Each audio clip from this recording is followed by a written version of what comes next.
ಮುಖ್ಯಮಂತ್ರಿ ವರ್ಸಸ್ ರಾಜ್ಯಪಾಲರು ಅಂತ ನಡೀತಾ ಇದೆ ಇಡೀ ಒಂದು ವಿಚಾರ.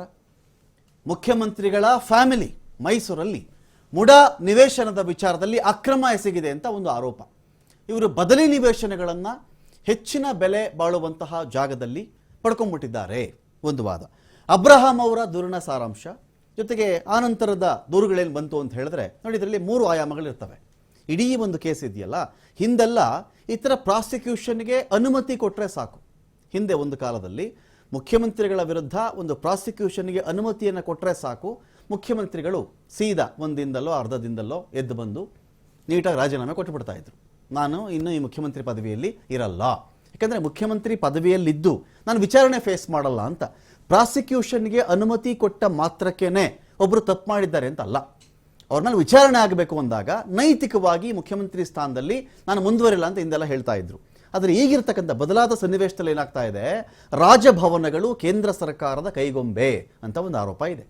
ರಾಜಭವನಗಳು ಕೇಂದ್ರ ಸರ್ಕಾರ ಹೇಳಿದಂತೆ ಕೇಳ್ತಾ ಇದ್ದಾರೆ ವಿನಃ ಇವರು ಸಂವಿಧಾನ ಹೇಳಿದಂತೆ ಕೇಳ್ತಾ ಇಲ್ಲ ಅಂತ. ಇದನ್ನು ನೀವು ದೆಹಲಿಗಾದರೂ ಅಪ್ಲೈ ಮಾಡ್ಕೊಳ್ಳಿ, ಜಾರ್ಖಂಡ್ಗಾದರೂ ಅಪ್ಲೈ ಮಾಡ್ಕೊಳ್ಳಿ, ತಮಿಳ್ನಾಡಿಗಾದರೂ ಅಪ್ಲೈ ಮಾಡ್ಕೊಳ್ಳಿ, ಅಥವಾ ವೆಸ್ಟ್ ಬೆಂಗಾಲ್ಗಾದರೂ ಅಪ್ಲೈ ಮಾಡ್ಕೊಳ್ಳಿ, ಕರ್ನಾಟಕಕ್ಕಾದರೂ ಅಪ್ಲೈ ಮಾಡ್ಕೊಳ್ಳಿ ಅಂಥೇಳಿ ಈಗೇನಾಗ್ತಾ ಇವೆ, ರಾಜಕೀಯ ಪಕ್ಷಗಳು ಅಥವಾ ವಿರೋಧ ಪಕ್ಷಗಳು, ಕೇಂದ್ರದಲ್ಲಿ ವಿರೋಧ ಪಕ್ಷಗಳು ಯಾವ್ಯಾವ ಇದೆಯೋ ಅವ್ರು ಯಾರು ಕೂಡ ಇದು NDA ಚಿತಾವಣೆ, ಇದು BJPಯ ಚಿತಾವಣೆ, ಇವರ ಪಿತೂರಿಗೆ ನಾನು ಯಾಕಪ್ಪ ಬಲಿಯಾಗಬೇಕು ಅಂತ ಕೂಡ ಕರ್ನಾಟಕದ CM ಇದೀಗ ಯೋಚನೆ ಮಾಡ್ತಾ ಇದ್ದಾರೆ. ಮುಖ್ಯಮಂತ್ರಿಗಳ ವಿರುದ್ಧ ರಾಜ್ಯಪಾಲರು ಪ್ರಾಸಿಕ್ಯೂಷನ್ಗೆ ಅನುಮತಿ ಕೊಟ್ಟಿರುವ ಹಿನ್ನೆಲೆಯಲ್ಲಿ ಇದೊಂದು ಷಡ್ಯಂತ್ರ, ಇದು ನನಗೂ ಇದಕ್ಕೂ ಏನು ಸಂಬಂಧ, ನನ್ನ ಪತ್ನಿಯ ಸಹೋದರ ನನ್ನ ಪತ್ನಿಗೆ ದಾನದ ರೂಪದಲ್ಲಿ ಒಂದು ಜಮೀನನ್ನು ಕೊಟ್ಟಾಗ ಆ ಜಮೀನನ್ನು ಮುಡಾದವರು ವಶಪಡಿಸಿಕೊಂಡ ಮೇಲೆ 50:50 1 ಎಕರೆ ಜಮೀನು ವಶಪಡಿಸಿಕೊಂಡ್ರೆ ಮುಡಾದವರು ಅವರೇ ಮಾಡಿರೋ ರೂಲ್ನ ಪ್ರಕಾರವಾಗಿ ಅದರ ಅರ್ಧ ಭಾಗದಷ್ಟು ನಿವೇಶನ ಕೊಡಬೇಕು ಅಂತ ಇತ್ತು. ಅವರು ನಿವೇಶನ ಕೊಟ್ಟಿದ್ದಾರೆ, ನಮಗೆ ಇದರಲ್ಲಿ ನ್ಯಾಯ ಸಿಕ್ಕಿದೆ, ನಾವು ಹೋರಾಟ ಮಾಡಿದ್ದು ನಮಗೆ ಬದಲಿ ನಿವೇಶನಗಳು ಬರಲಿಲ್ಲ ಅಂತ ದೊಡ್ಡ ಹೋರಾಟ ಮಾಡಿದ್ವಿ, ಕಾನೂನಾತ್ಮಕ ಹೋರಾಟ ಮಾಡಿದ್ವಿ ನಾವು, ಆಗ ನಮಗೆ ಈ ನಿವೇಶನಗಳು ಸಿಕ್ತು. ಇದರಲ್ಲಿ ನಂದೇನಪ್ಪ ಪಾತ್ರ? ಯಾರೋ ನಿಂಗ ಅಂತ ಜಮೀನಿತ್ತು, ಯಾರೋ ದೇವರಾಜ ಅಂತ ಅವರಿಂದ ಜಮೀನು ತಗೊಂಡಿದ್ದ, ದೇವರಾಜನಿಂದ ಅದು ಮಲ್ಲಿಕಾರ್ಜುನ ಸ್ವಾಮಿಗೆ ಅವನ ಜಮೀನು ಬಂತು, ಮಲ್ಲಿಕಾರ್ಜುನ ಸ್ವಾಮಿಯಿಂದ ಪಾರ್ವತಮ್ಮ ನನ್ನ ಪತ್ನಿ ಅವ್ರಿಗೆ ಆ ಜಮೀನು ಬಂತು ದಾನದ ರೂಪದಲ್ಲಿ. ಈ ಎಲ್ಲಾದರೂ ನಾನು ನೇರವಾಗಿ ಭಾಗಿಯಾಗಿದ್ದೀನಾ? ನನ್ನ ಪಾತ್ರ ಏನೇನೂ ಇಲ್ಲ. ಒಂದು ಪಿತೂರಿ ಮಾಡಬೇಕು, ನನ್ನ ಫ್ಯಾಮಿಲಿ ಒಂದು ಟಾರ್ಗೆಟ್ ಮಾಡಿಕೊಂಡು ನನ್ನ ಪೊಸಿಷನ್, ನಾನು ಮುಖ್ಯಮಂತ್ರಿ ಆಗಿದ್ದೀನಲ್ಲಪ್ಪ, ಈ ಕಾರಣ ಟಾರ್ಗೆಟ್ ಮಾಡಿದ್ದಾರೆ ಇವರು ಅಂತ ಮುಖ್ಯಮಂತ್ರಿಗಳ ಒಂದು ವಾದ. ಇಡೀ ಕೇಸು ಈ ಒಂದು ಆಯಾಮದಲ್ಲಿ ಸಾಗುತ್ತೆ. ಈ ಆಯಾಮ ಇರೋದೇ ಇಷ್ಟು, ನನ್ನ ಪತ್ನಿ ಅವರ ಸಹೋದರ ಇದರಲ್ಲಿ ಇದ್ದರು, ಆಯಿತು ತನಿಖೆ ಮಾಡ್ಕೊಳ್ಳಿ, ಅವ್ರನ್ನ ಬೇಕಾದರೆ ವಿಚಾರಣೆ ನಡೆದು ಬಿಡಲಿ, ಮಾಡಿದ್ರೆ ಅವ್ರು ಶಿಕ್ಷೆ ಆಗಲಿ. ನೀವು ಏನು ಶಿಕ್ಷೆ ಇದರಲ್ಲಿ ಮ್ಯಾಕ್ಸಿಮಮ್ಮು ದಂಡ ಹಾಕ್ತೀರಾ, ನಿವೇಶನ ವಾಪಸ್ ತಗೋತೀರಾ, ತಗೊಳ್ಳಿ, ಐ ಆಮ್ ರೆಡಿ. ಬಟ್ ನಂದೇನು ಪಾತ್ರ ಇಲ್ವಲ್ಲಪ್ಪ, ನಂದೆಲ್ಲಾದರೂ ಸಿದ್ದರಾಮಯ್ಯ ಇಂಥ ಜಮೀನು ಇಂಥ ಮಾಲೀಕ ಇದೇನ್ರಪ್ಪ, ಇಲ್ಲ, ಪಾರ್ವತಮ್ಮ, ದೇವರಾಜ, ಮಲ್ಲಿಕಾರ್ಜುನ ಸ್ವಾಮಿ ಇವರಿದ್ದಾರೆ. ಇದೊಂದು ಭಾಗನ.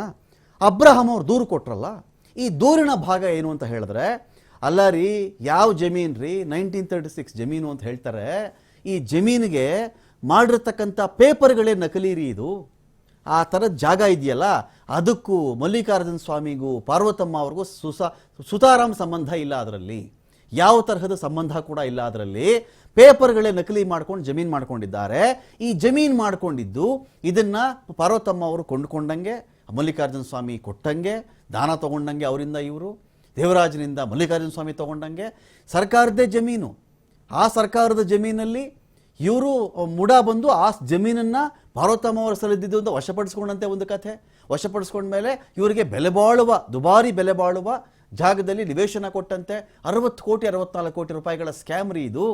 ಸರ್ಕಾರದೇ ಜಮೀನು, ಇವರು ಬೇಲಿ ಹಾಕೊಂಡಿದ್ರಂತೆ, ಇಲ್ಲ ಮುಡಾದವ್ರು ವಶಪಡಿಸ್ಕೊಂಡಿದ್ದಾಗಲೇ ಇವ್ರು ಮತ್ತೆ ಹೋಗಿ ತೊಗೊಂಬಿಟ್ರಂತೆ ವಾಪಸ್ಸು, ಮತ್ತೆ ಇವ್ರ ಜಮೀನನ್ನು ಮುಡಾ ಮತ್ತೆ ವಾಪಸ್ ತೊಗೊಂಬಿಟ್ರಂತೆ, ಅಲ್ಲಿಂದ ನಿವೇಶನ ಬಂತಂತೆ ಇವ್ರಿಗೆ. ಏನ್ರಿ ಇದೆಲ್ಲ? ಮುಖ್ಯಮಂತ್ರಿಗಳ ಫ್ಯಾಮಿಲಿಯಲ್ಲಿ ಈ ಥರ ನಡೆಯೋದು ಮುಖ್ಯಮಂತ್ರಿಗಳಿಗೆ ಗೊತ್ತಿಲ್ಲ ಅಂತ ಹೇಳಿದ್ರೆ ನಾವು ನಂಬಣ್ವಾ? ಇದು TJ ಅಬ್ರಹಾಂ ಅವರ ಮಾತು. ನಾವು ನಂಬೇಕೇನ್ರಿ ಇದನ್ನು? CM ಅವರು ಈ ಒಂದು ಇದರಲ್ಲಿ ಪ್ರಭಾವ ಬೀರಿಲ್ವಾ? ಪ್ರಭಾವ ಬೀರದೆ ಸುಮ್ಮನೆ ತೊಗೊಂಬಿಟ್ಟಿದ್ದಾರೆ ಅವರು 60 ಕೋಟಿ 64 ಕೋಟಿ ನಿವೇಶನಗಳನ್ನು. ಯಾರಿಗೆ ಹೇಳ್ತಾ ಇದ್ದಾರೆ ಮುಖ್ಯಮಂತ್ರಿಗಳಿಗೆ ಕಥೆನ ಅಂತ ಹೇಳಿ ಅಬ್ರಹಾಂ ಒಂದು ಕಡೆ ವಾದ ಮಾಡ್ತಾರೆ. ಇದರ ನಡುವೆ ಇನ್ನೊಂದು ವಾದ ಇದೆ, ಇಲ್ಲ ಮುಡಾ ಈ ನಿವೇಶನ ಮಾಡಿದ್ರಲ್ಲ, ಆ ಕಮಿಟಿಯಲ್ಲಿ ಸಿದ್ದರಾಮಯ್ಯ ಅವರ ಮಗ ಯತೀಂದ್ರ ಸಿದ್ದರಾಮಯ್ಯ ಇದ್ದರು. ಅವ್ರ ಪ್ರಭಾವ ಬೀರಿದ್ದಾರೆ. ಅವ್ರ ಪ್ರಭಾವ ಬೀರಿಯೇ ನಿವೇಶನವನ್ನು ಪಡ್ಕೊಂಡ್ರು. ಇದೇನು ಗೊತ್ತಿಲ್ವ ಸಿದ್ದರಾಮಯ್ಯ ಅವ್ರಿಗೆ? ಯತೀಂದ್ರ ಸಿದ್ದರಾಮಯ್ಯ ಅವಾಗ ಶಾಸಕರಾಗಿದ್ದರು ಮೈಸೂರಲ್ಲಿ, ಅವ್ರಿಗೆ ಇದೇನು ಗೊತ್ತಿಲ್ವಾ ಅಂತ ಒಂದು ವಾದ ಇದೆ. ಇದರ ಮಧ್ಯೆ ಸರೀನ್ರಪ್ಪ, ಪಾರ್ವತಮ್ಮ, ಯತೀಂದ್ರ ಸಿದ್ದರಾಮಯ್ಯ, ಇನ್ನೊಂದು ಕಡೆ ಮಲ್ಲಿಕಾರ್ಜುನ ಸ್ವಾಮಿ, ಇದೇನು ಬೇಕಾದರೂ ನೀವು ಹೇಳ್ಕೊಳ್ಳಿ, ಏನು ಬೇಕಾದರೂ ಇದ್ರ ಬಗ್ಗೆ ನೀವು ಮಾತಾಡ್ಕೊಳ್ಳಿ, ಸಿದ್ದರಾಮಯ್ಯಂದು ಏನಪ್ಪ ರೋಲು? ಅನೇಕ ಕುಟುಂಬಗಳಿದೆ ರಾಜಕಾರಣದಲ್ಲಿ ಅನೇಕರ ಕುಟುಂಬಗಳಿದೆ ರೀ. ಒಬ್ಬ ವ್ಯಕ್ತಿ MLA ಆಗಿದ್ದರೆ, ಮಿನಿಸ್ಟರ್ ಆಗಿದ್ದರೆ, ಮುಖ್ಯಮಂತ್ರಿ ಆಗಿದ್ದರೆ 100 ಜನ ಸಂಬಂಧಿಕರಿರ್ತಾರೆ, ಸ್ನೇಹಿತರಿರ್ತಾರೆ. ಸಂಬಂಧಿಕರು ಏನಾದರೂ ಒಂದು ಹಗರಣ ಮಾಡಲಿ, ಕೊಲೆ ಮಾಡಲಿ, ದರೋಡೆ ಮಾಡಲಿ, ಲೂಟಿ ಮಾಡಲಿ, ತೊಗೊಂಡು ಬಂದು ಅದನ್ನು CM ತಲೆಗೋ, ಮಿನಿಸ್ಟರ್ ತಲೆಗೋ, ಶಾಸಕನ ತಲೆಗೋ ಕಟ್ತೀರೇನ್ರಪ್ಪ ನೀವು? ಕಟ್ಟಕ್ಕೆ ಸಾಧ್ಯನಾ? ಇದಕ್ಕೆ ಅಬ್ರಹಾಂ ಅವ್ರು ಏನು ಹೇಳ್ತಾ ಇದ್ರು ಅಂದರೆ, ಹಾಗಲ್ಲ, ಯಡಿಯೂರಪ್ಪ ಅವ್ರ ಮೇಲೆ ಬಂದಾಗಲೂ ಕೂಡ ಯಡಿಯೂರಪ್ಪನವ್ರು ನೇರವಾಗಿ ತೊಗೊಂಡಿರಲಿಲ್ಲ, ಅವ್ರು ಟ್ರಸ್ಟ್ಗೆ ಅಂತ ಬಂದಿತ್ತು. ಆದರೆ ಯಡಿಯೂರಪ್ಪನವ್ರು ರಾಜೀನಾಮೆ ಕೊಡಲಿಲ್ವೇ? ಅವ್ರ ಪ್ರಭಾವ ಇರಲಿಲ್ವಾ ಅಂತ. ಸೊ ಎಲ್ಲ ವಿಚಾರಗಳು ನಿಷ್ಕರ್ಷೆ ಆಗುವುದು ಎಲ್ಲಿ ಇತ್ಯರ್ಥ ಆಗಬೇಕು ಅಂತ ಹೇಳಿದ್ರೆ ಅದು ಪ್ರಾಸಿಕ್ಯೂಷನ್ನಲ್ಲಿ ಅಂತ. ಈ ಒಂದು ಪ್ರಾಸಿಕ್ಯೂಷನ್ಗೆ ನನ್ನ ವಿರುದ್ಧ ಕೊಡ್ತಿರ್ತಕ್ಕಂಥ ಅನುಮತಿ ಇಟ್ಸೆಲ್ಫ್ ಇದು ರಾಂಗ್ ಅಂತ. ಇದು ರಾಜ್ಯಪಾಲರ ಪಿತೂರಿ. ಇದು ನಮ್ಮ ಸರ್ಕಾರ, ನಮಗೆ ತುಂಬ ಬಹುಮತ ಬಂದು ನಾವಿಲ್ಲಿ ಸರ್ಕಾರವನ್ನು ಮಾಡ್ಕೊಂಡಿದ್ದೀವಿ. ಇದರಲ್ಲಿ ಪಿತೂರಿ ಮಾಡಿಕೊಂಡು ಈ ಸರ್ಕಾರ ಕೆಡವಬೇಕು, ಸಿದ್ದರಾಮಯ್ಯನ ಕೆಳಗಡೆ ಇಳಿಸಬೇಕು ಅಂತ ಹೇಳಿ ಇಂಥ ಕೆಲಸ ಮಾಡ್ತಾ ಇದ್ದಾರೆ. ಸೊ ನಾನು ಕೂಡ ಕಾನೂನಾತ್ಮಕವಾಗಿ ಇಲ್ಲಿ ಹೋರಾಟ ಮಾಡೋಕ್ಕೆ ರೆಡಿಯಾಗಿದ್ದೀನಿ ಅಂತ ಸಿದ್ದರಾಮಯ್ಯನವರು ರೆಡಿಯಾಗಿದ್ದಾರೆ. ಇದೀಗ ಪ್ರಾಸಿಕ್ಯೂಷನ್ ವಿರುದ್ಧವಾಗಿ ಕೋರ್ಟ್ ಮೆಟ್ಟಿಲು ಹತ್ತಬೇಕು ಅಂತ ಹೇಳಿ ನಿರ್ಧಾರವನ್ನು ಮಾಡಿದ್ದಾರೆ. ಸದ್ಯ ಕಾವೇರಿ ನಿವಾಸದಲ್ಲಿ ಸಿದ್ದರಾಮಯ್ಯನವರು ಇದ್ದಾರೆ.